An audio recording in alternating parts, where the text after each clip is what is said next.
दोस्तों, आज की ये कहानी मुंबई के धारावी स्लम एरिया में हुई सच्ची घटना पर आधारित है। ये कहानी सुनने के बाद आप में से बहुत से लोगों का इंसानियत से भरोसा उठ जाएगा और ये कहानी इतनी डरावनी है कि आपने इसके पहले ऐसी कहानी नहीं सुनी होगी। धारावी की झोपड़ियों में हुई ये घटना इसके पहले कभी बाहर नहीं आई थी, लेकिन आज मैं ये कहानी आपको सुनाने जा रहा हूँ। तो शुरू करते हैं आज की कहानी। धारावी की तंग और भीड़भाड़ भरी गलियों में, जहां दिन भर सिलाई मशीन की आवाज, बच्चों की हंसी और चूल्हों का धुआं हवा में घुलता रहता था, वहीं पर एक छोटी सी झोपड़पट्टी में एक औरत अपने पति और छोटे बच्चे के साथ रहती थी और सुबह सुबह उठकर पानी भरने के लिए लाइन में लग जाती थी। फिर घर का काम संभालती थी, बच्चे को तैयार करती थी और पति के लिए टिफिन भी बनाती थी। उसका पति रोज सुबह जल्दी काम पर निकल जाता था। दिन भर की थकान के बाद जब वो शाम को घर लौटता था तो उनका बच्चा भागकर उसके गले लग जाता था और उसके पत्नी के चेहरे पर भी हल्की सी मुस्कान आती थी। जिंदगी मुश्किल जरूर थी, लेकिन उनमें एक साथ रहने का सुकून था। पर कुछ दिनों से सब कुछ धीरे धीरे बदलने लगा। उस औरत ने महसूस किया कि उसका पति अब पहले जैसा नहीं रहा। वो घर आकर अक्सर चुपचाप रहता था, कम बात करना और खाना खाने के बाद बाहर गलियों में या घर के एक कोने में जाकर मोबाइल पर धीमी आवाज में किसी से बात करना, ये हरकतें उसका पति करने लगा था।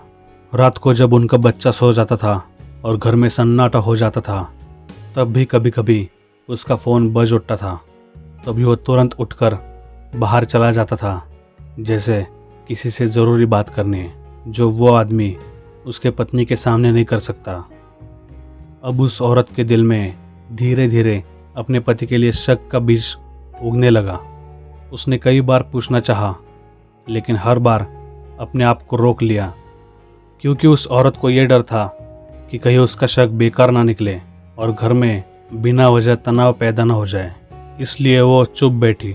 लेकिन आखिरकार वो रात आ ही गई जब उस औरत का पति रात के 1 बजे घर से बाहर गया, पर उसकी पत्नी सोई नहीं थी और उसने धीरे से दरवाज़ा खोला और अपने पति का पीछा किया। 2-3 गलियां पार करने के बाद एक कमरे के बाहर उसका पति रुक गया। उसकी पत्नी ने दूर से देखा तो उसका पति एक औरत के साथ खड़ा था। दोनों धीरे धीरे बात कर रहे थे, जैसे दोनों में कोई गहरा रिश्ता हो। और जो सामने वाली औरत थी वो विधवा थी, जो कुछ महीने पहले ही उस इलाके में आकर बसी थी। लोग कहते थे कि उसका पति मर चुका है और वो अकेली रहती है। लेकिन उस रात जो मंजर उस औरत ने देखा, उसका पति किसी विधवा औरत के साथ बात कर रहा है, ये देखकर उसका दिल टूट गया। अब उसका शक यकीन में बदल चुका था। उसकी आंखों के सामने उसकी सारी उम्मीदें, मेहनत और सालों का भरोसा टूटकर बिखर गया था। वो औरत वहाँ से रोते रोते घर चली गई। लेकिन जब सुबह हुई तब उसने अपने पति के साथ बात भी नहीं की। और जब उसका पति काम पे गया तब उस औरत ने अपने मायके फ़ोन लगाया। उसके भाई ने फ़ोन उठाया और रोते रोते उस औरत ने उसके भाई को सब कुछ बता दिया। उसके भाई ने गुस्से में फ़ोन रख दिया, क्योंकि वो लोग अपने तीखे मिजाज और लड़ाई झगड़े के लिए मशहूर थे। उन्होंने बिना सोचे समझे फैसला किया कि हमारी बहन का घर जो तोड़ने का सोचेगा उसे हम छोड़ेंगे नहीं। फिर अगले ही दिन रात को वो लोग वहाँ पर आ पहुँचे। उस औरत के 2 भाई और उसका एक चाचा था। वहाँ के लोग दरवाज़ों और खिड़कियों से झांक कर देखने लगे। फिर उसके भाई और चाचा उस विधवा औरत के घर में घुस गए।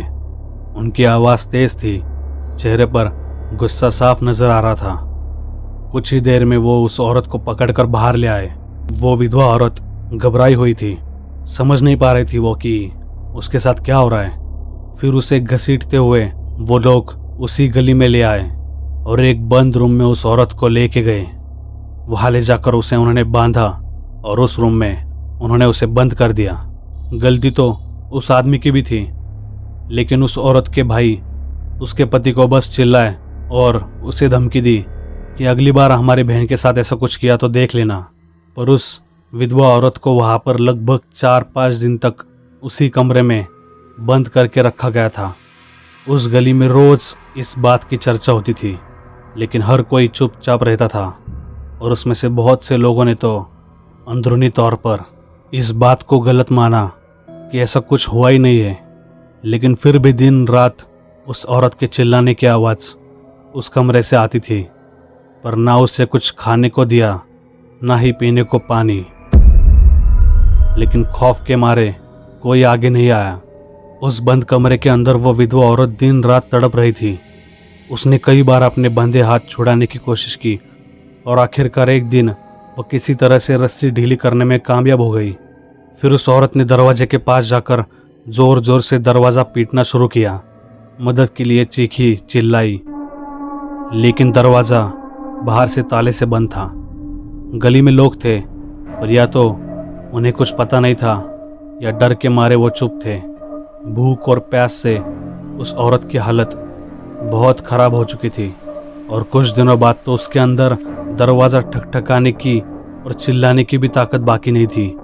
उस औरत को पता था कि कोई उसकी मदद करने नहीं आएगा, लेकिन अब उसे सहा नहीं जा रहा था। उस कमरे में एक पुराना स्टोव पड़ा हुआ था जिसमें रॉकेल भी रखा था। और फिर उस औरत ने एक ऐसा कदम लिया जो किसी ने सोचा भी नहीं था।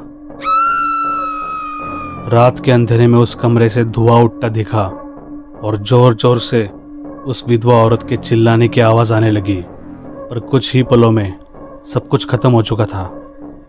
और जब यह बात उस औरत के भाइयों को पता चली, जिन्होंने उसे उस रूम में कैद करके रखा था, वो घबरा गए। पुलिस या कानूनी परेशानी से डर के उन्होंने एक अजीब ही कदम उठाया। उन्होंने रात में चुपचाप उस लाश को वहां से हटा दिया। बहुत कम लोगों को असल सच पता था। उस इलाके में बस अफवाहें थी। किसी ने कहा वो औरत भाग गई, किसी ने कहा कि उसे कहीं और भेज दिया गया, लेकिन कहानी यही ख़त्म नहीं होती। उसके बाद हर महीने में 3-4 बार गहरी रात में जब पूरी गली नींद में होती थी, तब सबके घर का दरवाज़ा जोर से खटकता। ऐसा लगता था कि रात को कोई आके हर एक के दरवाजे पर बाहर से खटखटा रहा है, लेकिन किसी के अंदर भी हिम्मत नहीं थी कि वो उस दरवाजे को खोले। सबको अंदर से पता ही था कि ये उसी विधवा औरत की आत्मा है जो हर घर के बाहर रात में भटकती है। महीने में 4-5 बार ये होता रहा और एक रात ऐसे आई जब घड़ी में 12 बजे हुए थे। तब गली बिल्कुल सन्नाटे में डूबी हुई थी। पड़ोस के घर में एक बूढ़ी दादी कुछ दिनों के लिए रहने आई थी। गर्मी के दिन थे, इसलिए वो घर के बाहर चौखट पर बैठकर अपने बालों में कंघी कर रही थी। रात शांत थी, बस कभी कभी दूर से कुत्तों की भौंकने की आवाज़ आती थी। लेकिन जब अचानक दादी ने ऊपर नज़र उठाई तो सामने गली के एक अंधेरे हिस्से में उसे एक औरत की परछाई दिखाई दी, जैसे कोई जला हुआ शरीर हो जो सीधा खड़ा है। ये देखकर दादी का चेहरा सफ़ेद पड़ गया, उसके होंठ सूख गए, आवाज़ गले में अटक गई और वह दादी तुरंत अंदर भागी और दरवाज़ा अंदर से बंद कर लिया। उसके बाद अगले 2 दिनों तक उस दादी को तेज़ बुखार हो गया था। वो बार बार वही मंजर याद करके कांप रही थी। घर वालों ने सोचा कि शायद गर्मी, उम्र या फिर डर की वजह से ऐसा हुआ हो, उनको वहम हुआ हो। और कुछ दिनों बाद दादी ठीक भी हो गई, लेकिन उसने फिर कभी रात में बाहर बैठना पसंद नहीं किया। उनकी हिम्मत ही नहीं हुई। पर घर वालों को पता था कि दादी ने क्या देख लिया है। इस घटना के कुछ महीनों बाद हालात और भी अजीब मोड़ लेने लगे।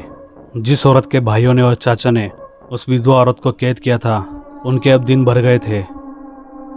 पहले तो उनका बहुत दबदबा था, लोग उनसे डरते थे, लेकिन धीरे धीरे अजीब तरीके से उन दोनों भाइयों की मौत हो गई। लोगों ने इसे अलग अलग कारणों से जोड़ा। किसी ने इसे बदकिस्मती कहा, किसी ने कहा कि ऐसे ही मौत हुई होगी, लेकिन सबको पता था कि इतने हट्टे कट्टे 2 भाई ऐसे अचानक कैसे मर सकते हैं। अब सिर्फ चाचा बचे थे, लेकिन वो भी क्या बचे थे, वो दिन रात शराब पीने लगे। उनकी आंखों के नीचे गहरे दाग पड़ गए थे। वो अक्सर कहते थे वो मुझे छोड़ती नहीं, मेरे कान में बोलती रहती है, मुझे सोने नहीं देती। मेरा पीछा कब छोड़ेगी वो? लोग समझते थे कि शायद चाचा को पछतावा सताने लगा है। शायद उस रात की घटना चाचा के जहन पर बोझ बन के बैठी हो। चाचा ने कई तांत्रिकों से संपर्क किया, कई टोटके करवाए, हवन करवाया, लेकिन उनका डर कम नहीं हुआ। वो कहते थे कि मैंने उसे कहा कि मुझे मार दे, मेरी जान ले ले, लेकिन वो मेरी जान भी नहीं लेती और मुझे जीने भी नहीं देती। और अब उस गली में रात को दरवाजे पे भी ठकठकाने की आवाज़ आना बंद हो गई थी। पर चाचा की हालत जिंदा होते हुए भी मरने जैसी हुई थी। उनकी आंखों में नींद नहीं थी, चेहरे पर सुकून नहीं था। वो उनको सोने ही नहीं देती थी। पर उस गली में लोग आज भी धीरे आवाज में उस कहानी के बारे में जिक्र करते। कुछ इसे भूत प्रेत की कहानी मानते और कुछ इसे इंसान के गुनाह और पछतावे की मिसाल मानते। दोस्तों, आपको ये कहानी कैसी लगी कमेंट करके ज़रूर बताना। मेरे पास ऐसी बहुत सी कहानियाँ हैं। अगर आपने इस वीडियो पे अच्छा रिस्पांस दिया तो मैं ऐसी और कहानियाँ आपके साथ शेयर करूँगा। अगर आप इस चैनल पर नए हो तो प्लीज़ सब्सक्राइब ज़रूर कीजिए। शुक्रिया।